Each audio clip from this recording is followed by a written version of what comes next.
देशाचे पंतप्रधान माननीय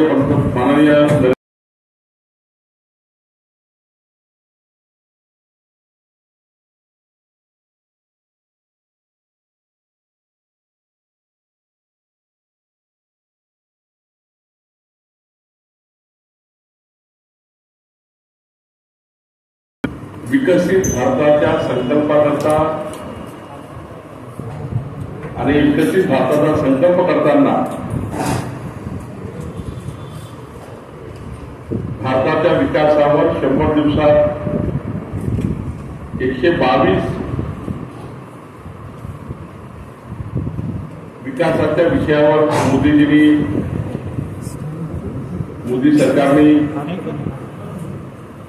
निर्णय घेतले। मोदीजींनी लोकसभा निवडणुकीमध्ये जो मॅनिफेस्टो दिला होता, विकासाचा जाहीरनामा दिला होता, पहिल्या 100 दिवसामध्ये मी आपल्याला 122 मुद्दे देणार आहे। त्या 122 विकासाच्या विषयाचे निर्णय आपल्याला लेखी देणार आहे। पण हे करताना ठळक मुद्दे सांगताना पहिल्या 100 दिवसामध्ये 15 लाख कोटी रुपयाचे इन्फ्रास्ट्रक्चरचे प्रकल्प याला 100 दिवसातच मान्यता मिळाली। 3 लाख कोटी रुपयाचे कामं सुरू झाले। त्याची यादी आपल्याला देतो आहे। आपण बघितलं असाल महाराष्ट्रामध्ये मागच्या वेळी मोदीजी आले, वाळवंटमध्ये 76,200 कोटी रुपयाचा वाळवंट जगातला सर्वोच्च बंदर, म्हणजे जगातल्या 10 सर्वोच्च बंदरामध्ये वाळवंट बंदर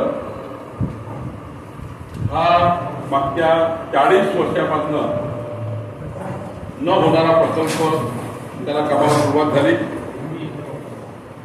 प्रधानमंत्री ग्राम सडक योजनेच्या 9व्या टप्प्यांना मान्यता मिळाली, जेणेकरून ग्रामीण भागातले संपूर्ण रस्ते आता प्रधानमंत्री ग्राम सडक योजनेमध्ये संपूर्ण महाराष्ट्र आणि देशामध्ये होणार आहेत। जवळपास 49,000 कोटी रुपये प्रधानमंत्री ग्राम सडक योजनेच्या कामाला 25,000 गावांना देण्याचा निर्णय मोदी सरकारने घेतला आणि यामध्ये 62,500 किलोमीटर 25,000 गावांना 62,500 किलोमीटरची कनेक्टिव्हिटी होणार आहे। आपण बघितलं असाल किसान मित्र योजनेमध्ये मोदीजींनी प्रधानमंत्री किसान सन्मान योजनेचा 17वा हप्ता रिलीज केला। 9,20,00,000 लोकांना, शेतकऱ्यांना 20,000 कोटी रुपयाचा रक्कम मागच्या हप्त्यामध्ये वितरित झाली आणि आतापर्यंत 12,33,00,000 शेतकऱ्यांना 1.5 लाख कोटी रुपये वितरित झाले। 3 लाख कोटी रुपये वितरित झाले। 24-25च्या खरीप पिकासाठी MSP वाढवण्यात आला आणि त्यामुळे MSP वाढवल्यामुळं 2 लाख कोटी रुपयाचा फायदा 12 कोटी शेतकऱ्यांना झाला।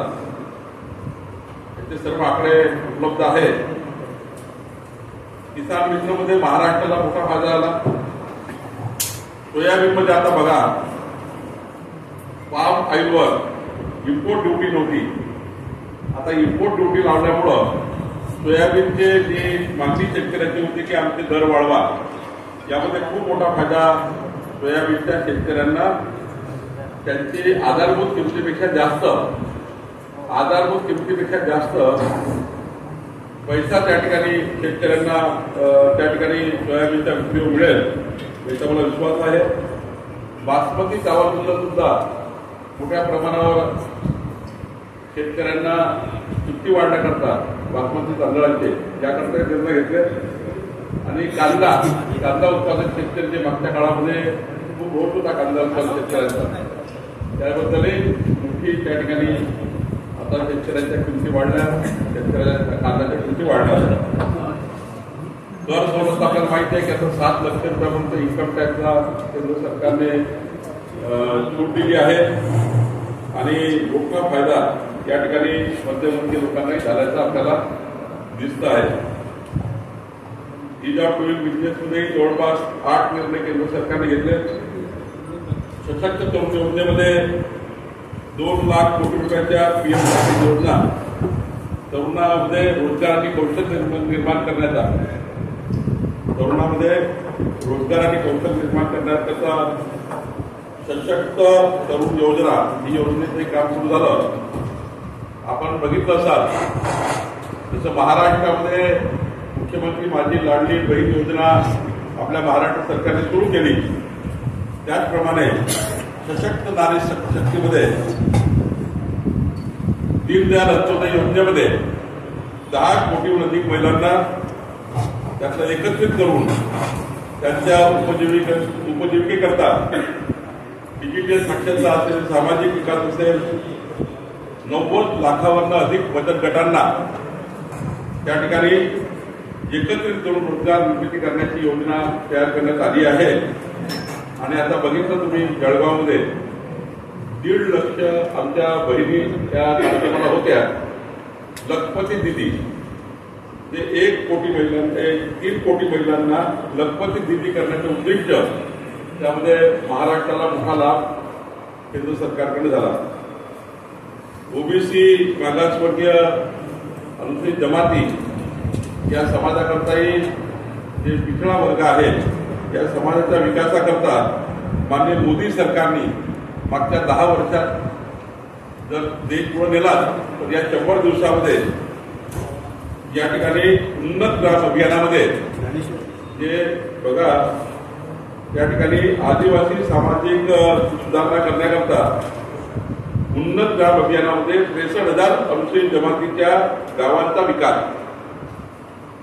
63,000 अनुसूचित जमातीचे गाव, शेड्यूल ट्राईब गाव, 63,000 गाव यांच्याकरता मोठ्या प्रमाणावर एका गावाकरता 5 कोटी या पद्धतीनं सुधारणा योजना तयार केली. विशेष अपंगत्वाची ओळखपत्र, त्यातून मग त्या अपंगांना संपूर्ण त्यांच्या जीवनाचा आधार होईल असं योजना मोदी सरकारने तयार केली आहे. त्यातही जवळपास 11 बाबीवर आपल्याला विवरण देणार आहे. सुलभ आरोग्य सेवेमध्ये 70 वर्ष त्याहून अधिक वयाच्या ज्येष्ठ नागरिकांना 5 लाखापर्यंत मोफत विमा याचे आता कार्ड सुरू झाले. आणि यामध्ये खूप मोठ्या प्रमाणावर इकडे महाराष्ट्र सरकारची वयश्री योजना आणि केंद्र सरकारची आयुष्यमान भारत योजना यातनं 70 वर्षापेक्षा जास्त प्रत्येक आमच्या ज्येष्ठ नागरिकांना 5 लाख रुपयाचा मोठा आधार या ठिकाणी मिळणार आहे. 4.5 कोटी कुटुंबांना जवळपास 6 कोटी ज्येष्ठ नागरिकांना याची मदत होईल. 75,000 आपण बघितलं नवीन वैद्यकीय जागा वाढवण्यासाठी मोदी सरकारने निर्णय घेतला. असे जवळपास 12 निर्णय मोदी सरकारने घेतले आहेत. विज्ञान आणि तंत्रज्ञानमध्येही मोठ्या प्रमाणावर निर्णय मोदी सरकारने घेतले. 100 दिवसामध्ये अंतराळ स्टार्टअप योजनेकरता 1,000 कोटी व्हेंचर कॅपिटल फंडची योजना या ठिकाणी आली. असे 8 निर्णय मोदी सरकारने घेतले. प्रशासन आणि कायदा सुव्यवस्थेच्या बाबतीत आपल्याला माहिती आहे की पेपर फुटीसाठी अत्यंत महत्वाचा गंभीर प्रश्न होता. पेपर फुटी करता त्याच्यावर तोडगा काढण्याकरता सार्वजनिक परीक्षा अयोग्य माध्यमाचे प्रतिबंधक कायदा 2024 पेपर फुटी करता अत्यंत महत्वाचा निर्णय कडक कायदा केंद्र सरकारने केला. सोबतच आपल्याला माहिती आहे ब्रिटिशकडे काही कायदे होते, जुने कायदे, त्याच्यामध्ये मोठ्या प्रमाणात सुधारणा आमच्या मोदी सरकारच्या मध्ये माननीय अमितभाई यांनी सभागृहात केल्या आणि त्याच्यात मोठा फायदा देशाला झाला. ऊर्जा सुरक्षामध्ये आपल्याला बघितलं आहे की आता 300 युनिटचं ऊर्जा घर मध्यमवर्गीय परिवारांना मिळणार आहे.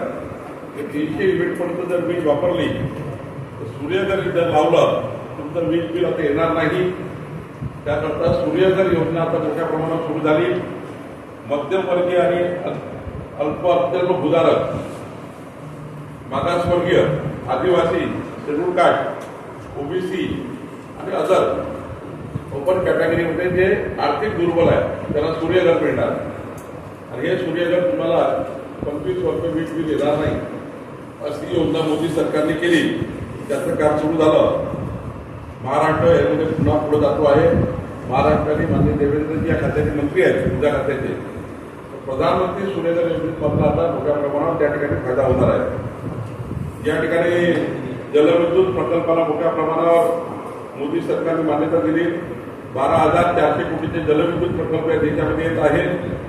सोबतच नॅशनल ग्रीन हायड्रोजन मिशन आला आहे. नॅशनल ग्रीन हायड्रोजन मिशन त्यातनं मोठा फायदा या देशाला होणार आहे.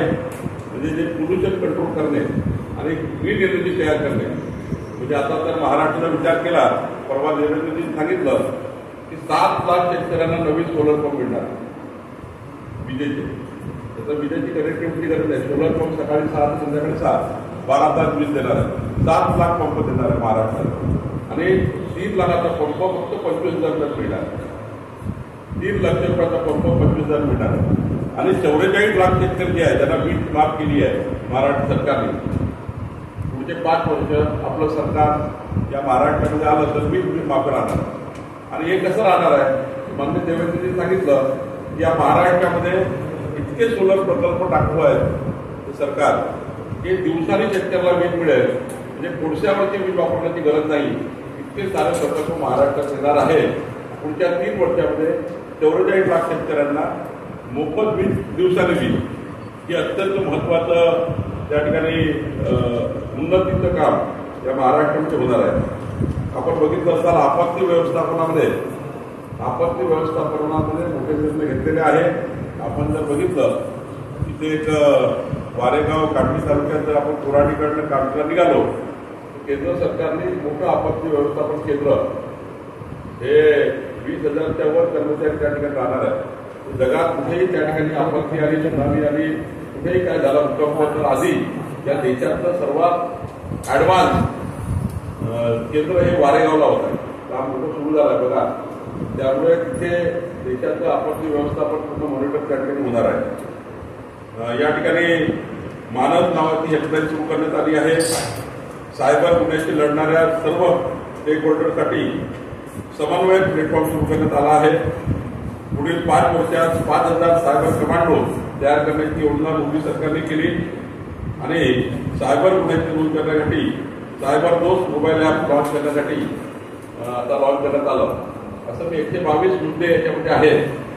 मी आपल्याला सर्व माझ्या मित्रांना आपल्या पत्रकार बंधूंना कारण आपण एक अत्यंत महत्वाचं माध्यम आहे आणि आपल्या माध्यमाने हे जर व्यवस्थितपणे मांडलं तर ज्या नागरिकांना योजनेतून घेण्याकरता काही माहिती नसते त्या लोकांना माहिती होईल.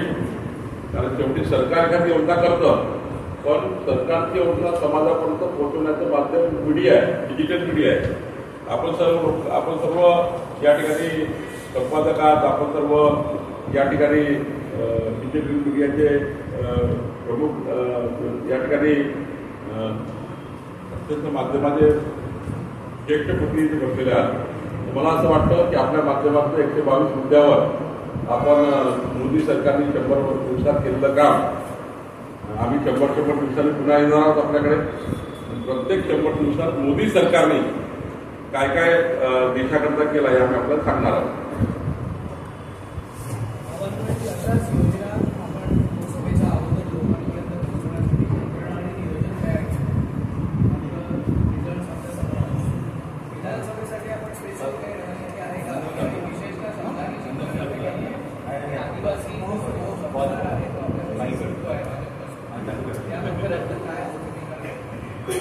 लोकसभेच्या आधी आम्ही मागच्या 10 वर्षात मोदी सरकारने या देशाकरता काय योगदान दिलं आहे, आंतरराष्ट्रीय पातळीवर देशाची पत कुठपर्यंत पोहोचली आहे आणि विकसित भारताकरता मोदीजींनी काय संकल्प केला आहे हा आम्ही मांडला.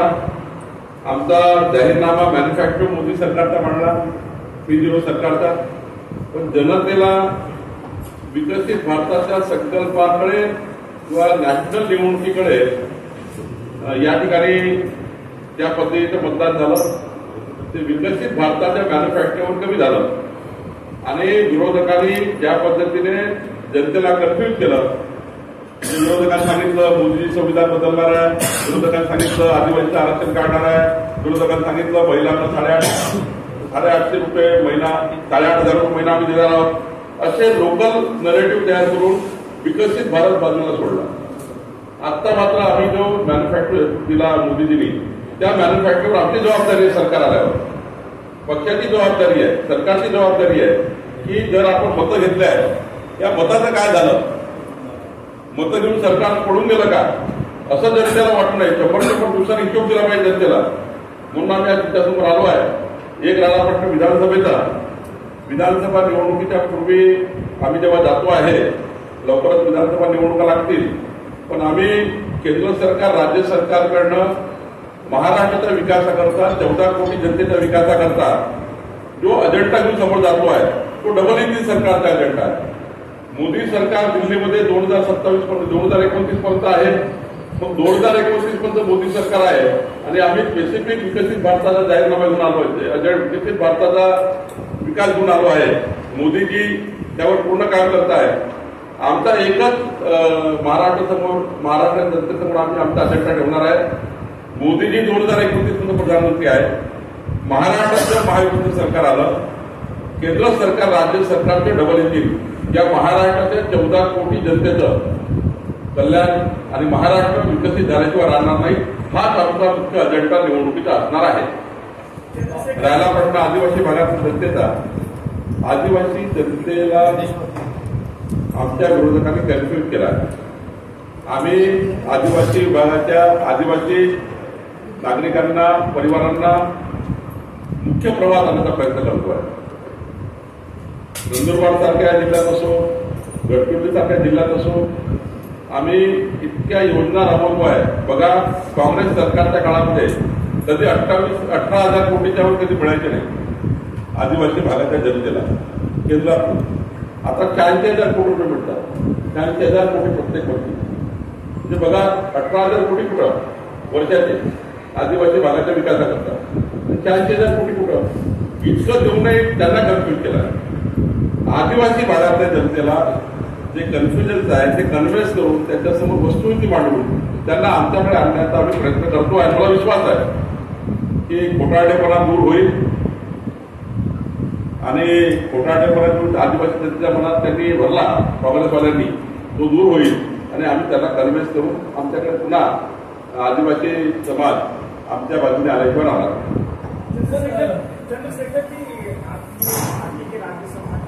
सदस्य अनिल कुंडे जी, उन्होंने राहुल गांधी को कहा है कि उनकी जीप पे चक्के देने चाहिए. आपके सहयोगी पार्टी के विधायक कहते हैं कि उनकी जीप काटनी चाहिए.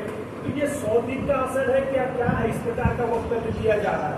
देखिए, मैं संजय गायकवाड़ या अनिल कुंडे के वक्तव्य से सहमत नहीं हूं. उन्होंने ऐसा इस्तेमाल कहना भी नहीं चाहिए, लेकिन राहुल गांधी ने भी संभल के बात करनी चाहिए. जिस प्रकार से देश विरोधी बयान, समाज विरोधी बयान राहुल गांधी देते हैं, इनकी आदत है. 3 पीढ़ियों से हम देखते आ रहे हैं. जब महामानव डॉक्टर बाबा साहब आम्बेडकर ने संविधान से आरक्षण दिया, तब पंडित जवाहरलाल नेहरू खड़े हो गए और कहा कि आरक्षण देना, शेड्यूल कास्ट, शेड्यूल ट्राइब और ओबीसी को आरक्षण देना, ये तो विकास में बाधा आएगा. ये बयान पंडित जवाहरलाल नेहरू ने दिया था कि विकास में बाधा आरक्षण होता है, नहीं देना चाहिए आरक्षण. पंडित जवाहरलाल नेहरू कहते हैं, बाबा साहब आम्बेडकर जी ने आरक्षण दिया संविधान में. उसके बाद आपने देखा कि राजीव गांधी उठकर खड़े हो गए आरक्षण के खिलाफ. उन्होंने कहा कि बुद्धिहीन लोगों को आरक्षण मिलता है और उनको आरक्षण देना चाहिए. बुद्धिहीन लोग क्या, ओबीसी बुद्धिहीन है, शेड्यूल कास्ट बुद्धिहीन है, शेड्यूल ट्राइब बुद्धिहीन है. राजीव गांधी का बयान था सेकंड जनरेशन का. थर्ड जनरेशन राहुल गांधी कहती है अमेरिका में जाकर अब हम आरक्षण हटा देंगे, आरक्षण नहीं चाहिए, और यही कहते हैं कि मोदी जी के खिलाफ चुनाव में झूठे बोलते हैं. तो मुझे लगता है कि जिस प्रकार से राहुल गांधी का बयान ओबीसी समाज के खिलाफ, एससी एसटी के खिलाफ आया हुआ है, केवल आरक्षण नहीं देंगे, अब हमारी सरकारें आएगी तो हम आरक्षण नहीं देंगे, सीधा कबूल किया. उनके पेट में था वो युवा पे आ गया है. तो ये बात भी नहीं होनी चाहिए मैं मुंडे का और गायकवाड़ का समर्थन नहीं करता हूं, लेकिन हमने ठहराया है राहुल गांधी जब जब महाराष्ट्र में आएंगे तो सारा ओबीसी समाज, सारा शेड्यूल कास्ट, शेड्यूल ट्राइब उनके मंच पर जाकर पूछेगा कि राहुल, तुम्हारे मन में क्या आरक्षण के बारे में? आपने मोदी जी के खिलाफ झूठ बोला है, मोदी जी संविधान बदलने वाले ऐसा झूठ बोला है। हम अब राहुल गांधी को पंडाल में जाके उनके डायस में जाके पूछेंगे कि आरक्षण के बारे में आपकी भूमिका पहले क्लियर करिए, बाद में ही महाराष्ट्र में पाव रखिए।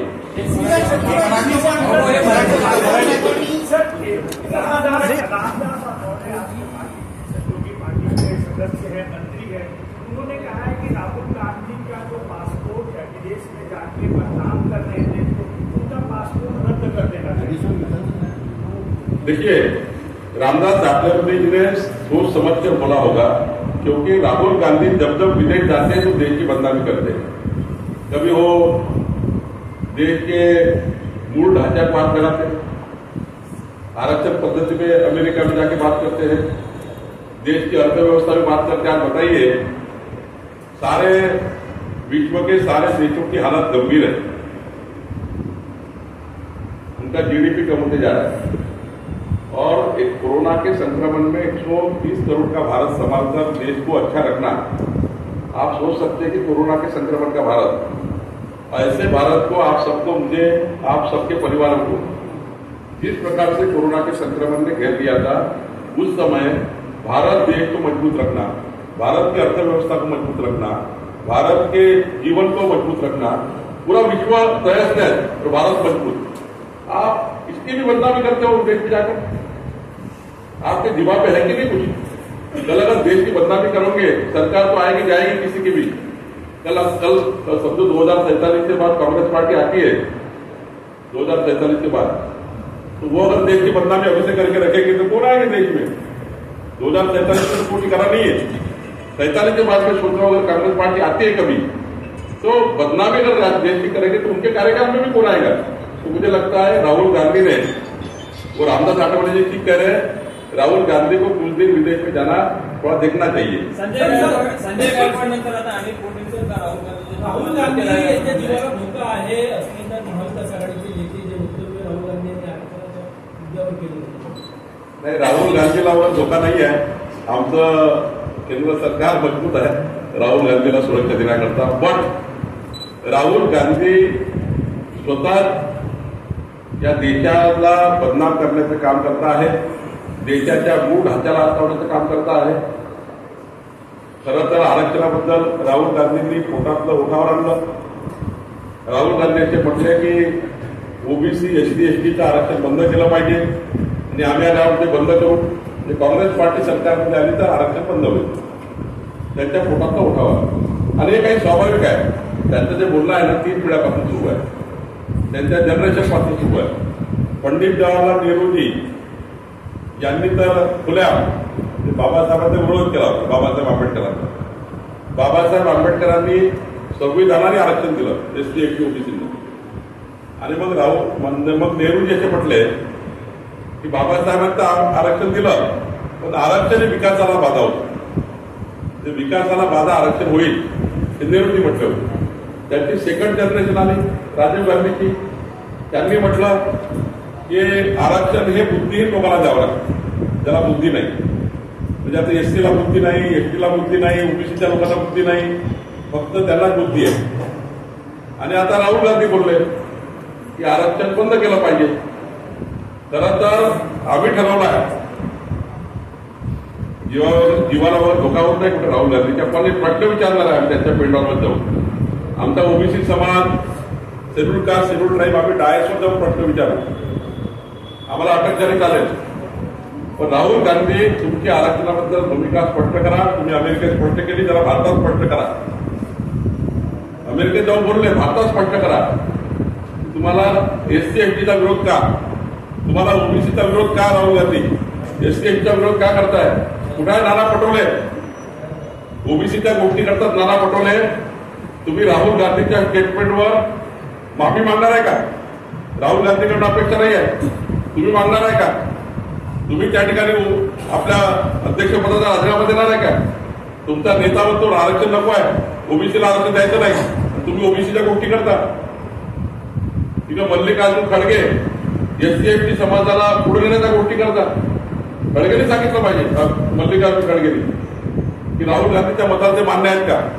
खरं तर काँग्रेस पार्टीमध्ये प्रचंड SC/ST बद्दल विरोध आहे, ओबीसी बद्दल विरोध आहे आणि हे 3 पिढ्यापासून काँग्रेस विरोध दाखवतो आहे. महामानव डॉक्टर बाबासाहेब आंबेडकरांचा विचाराचा विरोध काँग्रेस पार्टी नेहमीच करतं. अशी आहे काँग्रेस पार्टी. केंद्राचं सरकार अस्थिर आहे का? पृथ्वीराज चव्हाणांनी एका वृत्तवाहिनीशी बोलताना म्हटलं आहे की महाराष्ट्राचं सरकार बदललं तर केंद्राचं सरकार बदललं. पृथ्वीराज चव्हाण अस्थिर आहे. पृथ्वीराज चव्हाणच अस्थिर आहे त्यांच्या पार्टीमध्ये. हो, अनिल बोंदेंनी जे वक्तव्य केलं त्या संदर्भात काय राहुल गांधींना लिंबिला नक्की नाही असं मी सांगितलं ना की संजय गायकवाड किंवा अनिल बोंडेंच्या वक्तव्याचं असं वक्तव्य करू नये.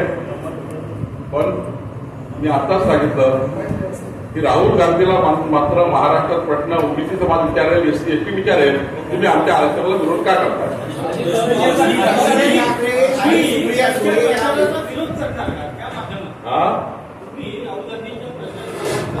होय, राहुल गांधी जिकडे प्रचार सभेला येणार तिकडे ओबीसी समाज, SC समाज आणि ST समाज या समाजाला तर माझी विनंती आहे, SC/ST ओबीसींना, की राहुल गांधीच्या सभावर बहिष्कार टाकला पाहिजे. पहिले तर सामाजिक बहिष्कार व्हावा. राहुल गांधींच्या या भूमिकेवर समाजानेच बहिष्कार टाकला पाहिजे, जाऊच नये ओबीसी SC/ST. त्यांनी सरळ SC समाजाचा विरोध केला. आरक्षण नको आहे STना, आम्ही SCला आरक्षण देणार नाही, आम्ही STला आरक्षण देणार नाही, आम्ही ओबीसीला आरक्षण देणार नाही. मग आता आम्ही 3ही समाजाला विनंती करतो, 18 पगड जाती, 12 मतदार, ST समाज सर्व राहुल गांधीचा बहिष्कार महाराष्ट्रात करावा आणि आमची भूमिका पक्ष म्हणून, आमची बांधिलकी समाजाची म्हणून आम्ही राहुल गांधीच्या सभेमध्ये प्रश्न विचारतो. अजितदादांची नवीन जाहिरात झाली आहे. अजितदादा नवीन जाहीर झाली, त्यामुळे लाडके बहिणीच नाही तर लाडके भाऊ सुद्धा असा उल्लेख त्या जाहिरातीत. आता बघा, लाडके भाऊ खूप मोठ्या प्रमाणावर त्या ठिकाणी सरकारने सोबत घेतले आहे. 44 लक्ष शेतकऱ्यांना वीज बिल पाठवण्याचे काय लाडके भाऊ नाही. 10,000 रुपये अप्रेंटिसच्या युवकांना, म्हणजे मोठ्या प्रमाणावर 10,000 रुपयामध्ये महिन्याचे 10,000 देऊन आपल्या युवकांना अप्रेंटिसचे ट्रेनिंग आता विश्वकर्मा योजनेचा कॅम्प होतो आहे. हे जे लाभार्थी आहे ते कोण आहे? लाडके भाऊ नाही आहे. शेतकऱ्यांना प्रधानमंत्री किसान योजनेचा लाभ म्हणजे कोण आहे? लाडके भाऊच आहे. जेवढ्या काही योजना व्यक्ती म्हणून आहेत ते लाडके भाऊ आहेत. जेवढ्या काही योजना आमच्या बहिणी करतात तर लाडक्या बहिणी आहे. सिंपल आहे. सर बहुत अच्छी योजनाएं लगाई, लाडली बहन भाई, किसान और इसको लेकर देश का टैक्स पेयर जो है वो काफी नाराज है. उनका कहना है कि हमारे पैसों को नहीं पता. देखिए, सारे टैक्स पेयर भाइयों से मेरा कहना है, जब ये पैसा किसान के पास जाता है, जब ये पैसा मेरी लाडली बहना के पास जाता है, तो सारा पैसा मार्केट में आता है. मैं एक गांव में गया था, भुगाव परसों, वहां 450 बहनों को 1,500 रुपये मिले, 3,000 रुपये 2 महीने का मिला, अब और मिलने वाला. वो सारे पैसे भुगाव के मार्केट में, तो चलन बढ़ा. ये पैसा कभी घर में रहता नहीं है, कोई डिपॉजिट नहीं करता है.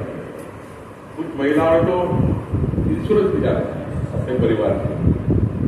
तो ये पैसा कभी गरीब आदमी के, मध्यम के घर में रहता नहीं. आप देखो, मध्यम के व्यक्ति सारा पैसा उसको लग ही जाता है. ये पैसा राजा के मार्केट में आता है, तो टैक्स पेयर को उसके अड़चन नहीं है. मुझे एक प्रश्न आहे. मुंबईला लिंक रोडवर ऑडिओ गाडीने रेस करता करता ऍक्सिडेंट झाला, जसं नागपूरचं झालं होतं तसं सारखं मुंबईला झालेलं आहे. ह्या प्रकारावर कधी आळा पडणार का? यापूर्वी सांगितलं आहे तुम्हाला की पोलिसांच्या साऱ्या चौकशा पुण्यात चालू आहे. आणि मी तुम्हाला वारंवार सांगतो, माझा काही म्हणणं नाही. तुला परवाही सांगितलं, 2दा सांगितलं, मी कधीही याच्यात पडत नाही. कारवाई जे वाचणार मुंबईला असेच प्रकार झालेले आहेत. जी आपके मित्र हैं आदित्य ठाकरे, उन्होंने बांग्लादेश और भारत कहा है. अब हिंदू जनजाति संगठनों ने भी कहा है कि जब तक हिंदुओं की स्थिति बांग्लादेश में ठीक नहीं हो जाती, क्रिकेट की सीरीज नहीं खेलनी चाहिए. इसकी शुरुआत आदित्य ठाकरे ने की. मुझे थोड़ा आपने जो बताया मैंने बारे में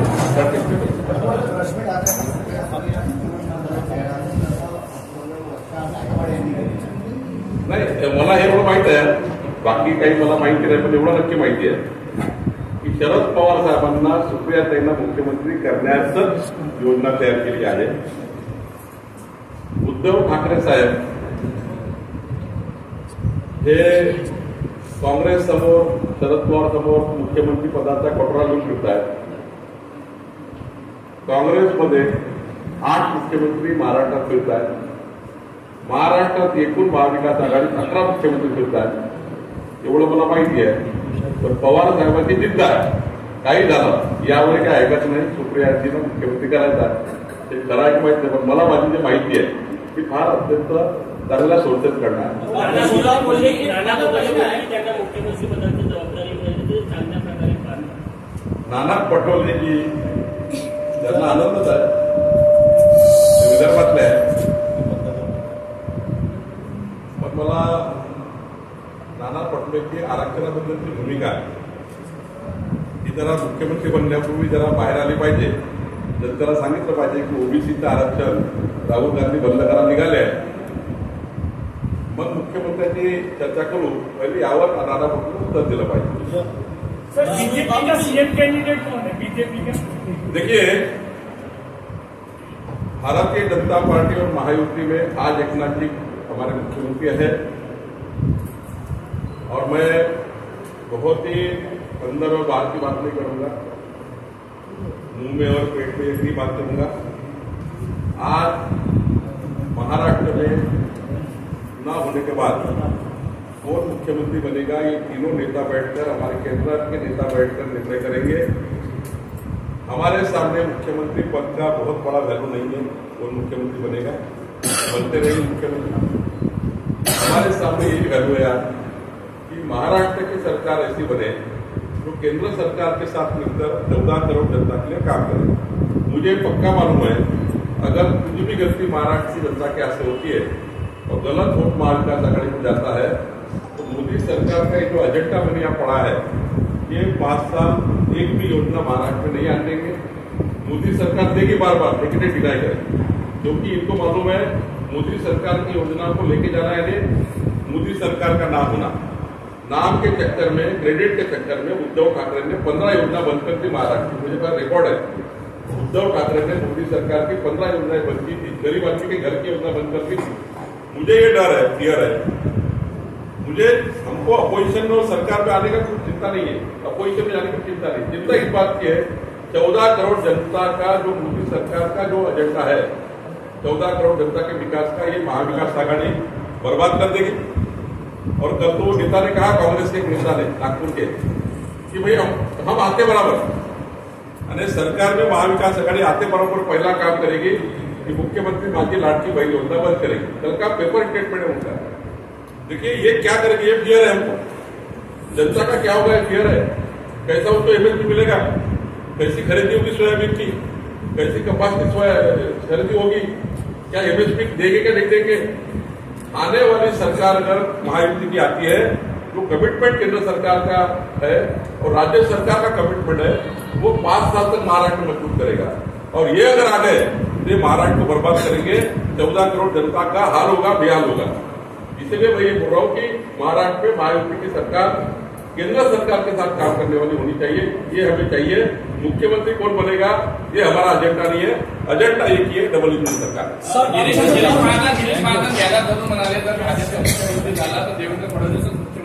सिंपल आणि सोपा आहे. महाराष्ट्राचे भारतीय जनता पार्टीचे नेते देवेंद्रजी आहे, ते स्वाभाविक आहे.